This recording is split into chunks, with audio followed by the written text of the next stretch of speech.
منہاج القرآن international UK کی جانب سے ورلڈ یوتھ کنونشن تربیتی نشست کا اہتمام اسلامک یورپین سینٹر کے ہال میں منعقد ہوا۔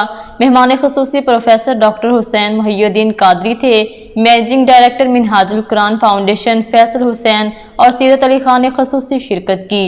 رپورٹ کر رہے ہیں عارف چودھری۔ منہاج القرآن انٹرنیشنل برطانیہ کی جانب سے یورپین اسلامک سینٹر اولڈہم میں ورکرز کنونشن کا انعقاد ہوا۔ صدر منہاج القرآن انٹرنیشنل کے صدر پروفیسر ڈاکٹر حسین محی الدین قادری نے خصوصی شرکت کی۔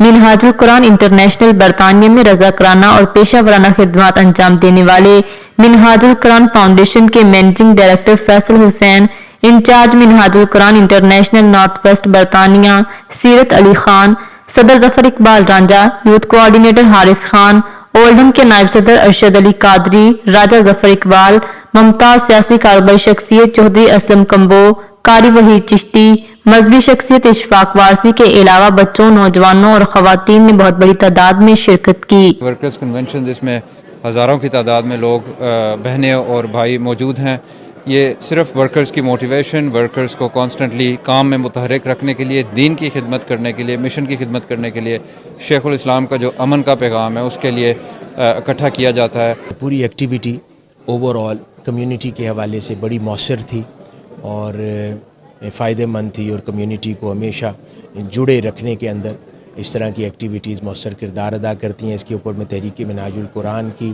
جملہ تنظیمات جو UK میں ہیں، ان سب کو مبارکباد دیتا ہوں۔ زیادہ حضور ڈاکٹر حسین محی الدین قادری مدظل العالی وہ تشریف لائے ہیں، تو وہ ینگ جنریشن کے لیے بہت بڑا میسج دے رہے ہیں، تو دیار غیر میں اس طرح کے ورکن کنونشن ہوتے رہیں۔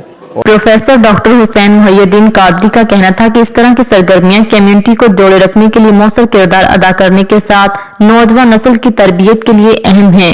منہاج القرآن فاؤنڈیشن کے مینیجنگ ڈائریکٹر فیصل حسین نے کہا کہ ورکرز کنونشن کا انعقاد دین اور مشن کی خدمت کے ساتھ ڈاکٹر علامہ طاہر القادری کے امن پیغام کو پھیلانے کے لیے کیا جاتا ہے۔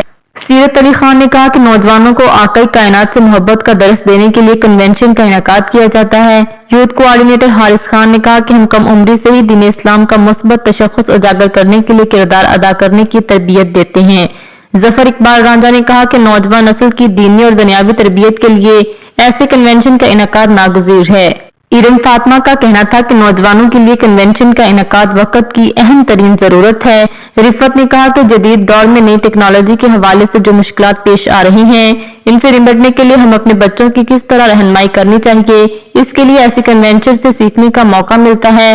غضنفر اقبال نے بھی اسے مؤثر اور مفید قرار دیا۔ اس پروگرام کے ذریعے جتنے بھی منہاج القرآن کے رفقا ہیں، ورکر ہیں، اور خاص کر ہماری نوجوان نسل جو اس ملک میں وہ منہاج القرآن کے ذریعے ایک امن کا، محبت کا، آقا علیہ السلام کی محبت کا، پیس کا پیغام دیا جاتا ہے، اس میں بڑی تعداد میں شریک ہوئے۔ Much needed event, especially for the youth. It's a family event, so ladies are involved as well as the children, and it's just talking about what our responsibility is in this day and age. The North Zone of England, today we had the Works Convention under the chief guestship of Professor Dr. Hussain Mohiuddin Qadri. He provided us insight into working within a religious and Islamic organization.